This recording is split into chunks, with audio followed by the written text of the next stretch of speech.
Wondering what I'm doing on this god's-forsaken ship in the middle of the ocean?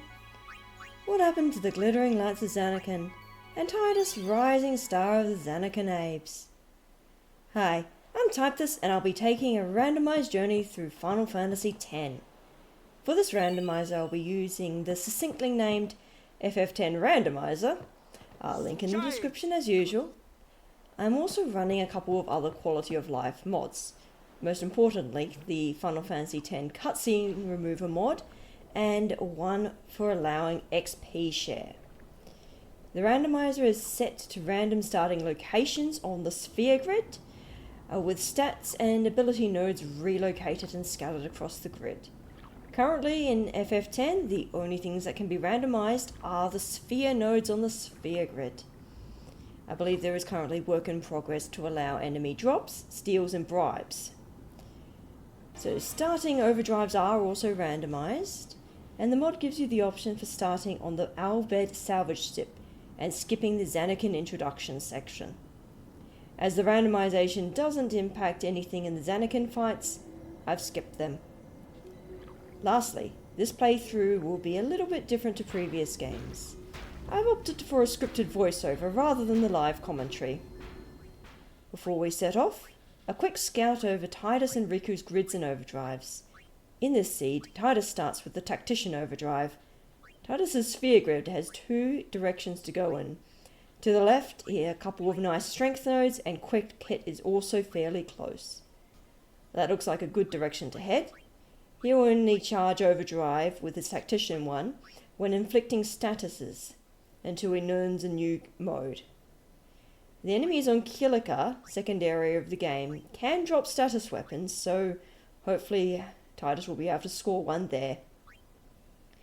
Riku's grid is less important, as she'll be leaving the party immediately after this area, and we won't see her BDSM-clad ass for quite some time. Maybe the loner overdrive which she comes equipped with is appropriate in this case. She'll only get overdrive when she's the only character in battle. A very niche overdrive, and one I hope she learns some else. A very niche overdrive, and probably not one. A very niche overdrive. So now we should follow the awkwardly-clad jailbait underwater. What could possibly go wrong? So surprise, we're ambushed by Tross, a cantankerous calamari caretaker of a curious crashed air cruiser. The Albed have been taken an interest in salvaging this ancient machina and roped our blonde hero in to help. Tross is somewhat of a tutorial boss. As such, the random stats are not really impacting the fight. There's no point in leveling up yet, and enemies provide almost no XP. Strategy's pretty simple. Steal grenades with Riku, or question mark as is her maiden name. Lob grenades with Riku, and then use the trigger command when the game tells you to. And I guess have Titus take a swing at the squid. Unless you're playing with randomized starting stats, this fight will be the same as usual. Onwards to Besaid, a tropical paradise with sandy beaches and azure seas. And a sports bro makes his best effort to give Titus a concussion with a blitzball, which is skipped by the cutscene skipper. And said sports bro then knocks Titus off of a cliff. What an introduction to paradise. Owaka's grid places him quite near Titus and on the same route. I'm glad I sent Titus to the left so that they get different skills and stat spreads. Owaka's overdrive is Victim. He'll charge overdrive when he's suffering a status ailment. Again, Kilika's got a few status inflicting enemies. Maybe he can charge his grid there. Also, maybe Titus can inflict Waka with status and charge 2 overdrives at once? Haven't tried that. Payback from pushing him off a cliff, I guess. After a tour of the village, we go collect a summoner from the Cloister of Trials. I pity all the acolytes who get punished by resetting all the puzzles and the spheres here. Titus is rewarded with acquiring 2 party members, a totally not dominatrix black mage, and a cinnamon roll of a summoner. A brief set of tutorials exiting the village. These tutorials are why, even with randomized sphere grids, The party's default abilities remain, and thus preventing soft locks. Note that you are forced to select certain commands. Now to check out the new sphere grids. Yuna has spawned exactly one node to the right of Riku. Somewhat fitting, as they are supposed to be related, according to the plot. The extractability node is very close. Ability spheres are needed to learn abilities and are somewhat annoying to get until halfway through the Mihen High Road, which is dungeon number 3. The extractability could come in handy. Armor break's also nice to have on her white mage, or so-called white mage. Lulu joins Waka and Titus in the same section of the sphere grid. It's a little disappointing that there are 3 characters in the same region, but we'll see how it goes. I'll send her off towards Waka as there seems to be a bit more magic and abilities down that way. Now we have Kimahri. Yuna's stoic, grouchy, furry guardian takes umbrage at Titus and decides to test Titus's mettle. Titus has only gotten a couple of sphere levels so far, so like Tross, Kimahri goes down very similar to a normal non-randomized playthrough. The fight is just a case of hitting physical attacks, and maybe lobbing a potion if Kimahri gets a few lucky hits in. The grouchy blue furball still refuses to join the party proper, so cannot check his sphere grid location. The party continues onwards towards the docks with a forced summoning tutorial. I remember a gaming mag back in the day describing summon animations from this game as drool-inducing, and they were certainly really cool looking back then. They still hold up pretty good today. Valfor is easily my favourite of the Final Fantasy X summons. He has quite the unique design. Our next boss is Sinfin. Yuna and company board the boat to the next temple in a pilgrimage. The summoners make a pilgrimage to learn all of the Aeons on Spira, or supposedly all of the Aeons of Spira. Fortunately for the party, we start at the most remote island and furthest geographical place from Yuna's ultimate goal, the ruins of Zanarkand. The boat gets attacked by the big bad Sin, who is just doing his best Jaws impersonation. We only get to see a little bit of a fin of his initially, and only Magic and Waka's Blitzball can hit that damned far fin. However, Sin is very nice and give us a whole bunch of little minions to get some XP off of. The glowing wind minions will continue to respawn infinitely, which obviously means a bit of XP farming.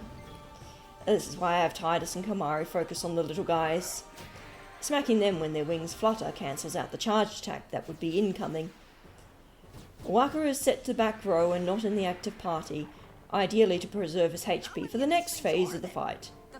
Lulu can just smash out her magic on the shark fin. It doesn't matter how many times the fin loops around the boat. It's never going to be able to pull the boat under. So now that Sin's fin has been smacked around, we get drawn into the underwater fight with the Sin spawn Achilles, aka the giant squid blender. And only 2 party members are capable of swimming and fighting underwater, so that's why we've got the sports bros. This is an underwater fight and only 3 characters in the whole game can fight underwater. Uriku is elsewhere, so it's up to our boys to take out the blender before it makes a protein shake of them. Conveniently, Titus picked up a blind touch sword on Besaid, and Achilles happens to be weak to blind. Or Waka can also use a blind attack on him. The small fry fishies can be ignored as they also spawn indefinitely. As long as everyone's HP is kept up to about 130, this fight is pretty easy. Shame we couldn't save the Kilika docks. One of the best cutscenes is skipped here, thanks to the cutscene skipper. The famous Yuna Sending of the Dead. I first saw this cutscene on a little 6-inch portable TV at a friend's house. Even at that microscopic resolution, I knew that FF10 was going to be a gorgeous game, and absolutely wanted to get a copy for myself. We come to an optional boss fight, Lord Ochu. Of course we're going to have a crack at this giant overgrown plant. So before entering the bug-infested Kilika Woods, there's a quick spot of levelling off screen, and the XP gained from the battle with Sin's fins. The stats haven't deviated much from default values. Titus has above average strength, so it looks like he'll be our main damage dealer. Now we get to Kimahri. Kimahri has started his sphere grid journey stuck on a level 4 lock. This is something that can happen with the random locations. So before Kimahri can move anywhere, I am going to have to find a level 4 key sphere. Well, technically 2, because even after I break the first lock, there's another lock locking him in. The earliest possible one is bribing enemies in the Calmlands. And I will need 2 key spheres, which will cost about 200k in bribes. I also need to find where the heck Bribe is on the group, and hope Oren, who is our last party member whom we do not know where he spawns, is somewhat near it. Fortunately, Kimahri is only mandatory in a couple of fights, and they are early game. The Biran and Yenke fight, which is right after the Calmlands, happens to scale with Kimahri's stats, so his, well, no stat gain shouldn't be an issue. A foul stench has permeated the woods. It seems to be emanating from a particularly ripe Ochu specimen. Despite the warnings of the NPCs, we head into the fray of this optional boss. Ochu can be fled from at any time. His poison touch attack in particular is his most problematic ability, but thankfully Yunara knows Asuna by default and can deal with anyone poisoned. Towards the end of the fight, I bring in Valor for a guaranteed overkill. Overkilling that's double the drops and a bit more XP.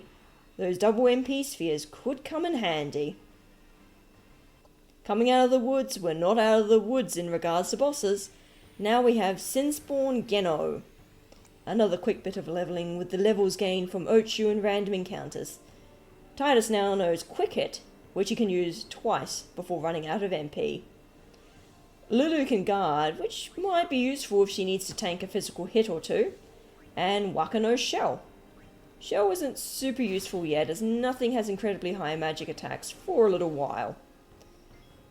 We make our way up to the temple before being waylaid by a remaining Sin spawn. The trick to this fight is the tough shell of the Geno. It can be cracked open to reveal the juicy calamari with a bit of fire magic. Unfortunately, the tentacles will block all magic, so gotta deal with those buggers first. Titus, with his higher than average strength and lucky crit, makes short work of the tentacles. Waka helped too, I guess. Lulu's then free to blast some fireballs, with the bros adding in some chip damage. The beast opens its shell with a sigh and is promptly dispatched. I may have forgotten that Titus even had Quick Hit. Another cluster of tiles. Another new Aeon buddy. And this one is spicy flavoured, with Ifrit. After departing Kilika, we make our way to Luca, home of all the sports balls in Spira. Waka's off doing his game with his team, and we're left to fend for ourselves. Our next boss is going to be the Obliterator. The boat ride from Kilika is mostly uneventful. Thanks to the cutscene skipper mod, acquiring the jet shot is actually impossible. Nothing to do with skill, I swear. Waka was going to dump Titus and Luca. Well, so much for the bro code. The grand sports ball game is about to start, but something's not right. Where did all these pesky machina come from? The Scooby gang of Titus, Shaggy, Kimahri, Scooby, and Lulu, Thelma, must find the dastardly culprits. Turns out it was the Albed who cursed those darn meddling kids as they destroy their ultimate pitching machine, the Obliterator. The crane can be powered up to do some nice damage to the machina during the fight. Kimahri's Lancet is actually more useful than his base attack, and is really beginning to show the lack of levels, as his damage output is quite weak. Fortunately, we do not need to use him again for a long time. This is the last of his mandatory fights. After these fights, there's a mandatory blitzball match against the reigning champion, the Luca Goers. I only know how to manipulate the AI once I've actually scored a goal. The match does not go my way, unfortunately, even with Waka's glorious return to the field. So much for the strength sphere and the +4 strength from this. For some reason, a slew of aquatic fiends interrupts the match. Who knows what the town guard have been doing during all of this? Guess they've been watching the game too. Titus nicely one-shots all the Sahagans. Orin also wrecks his opponents. The Dark and Poison Touch weapons are really pulling their weight in the fight with Garuda, as both Titus and Waka have managed to acquire status-inflicting weapons. Finally, the legendary guardian Orin joins the party. He wants to keep tabs on Titus. Nothing creepy at all. Orin starts in the middle of the sphere grid, near where Kinmari normally starts.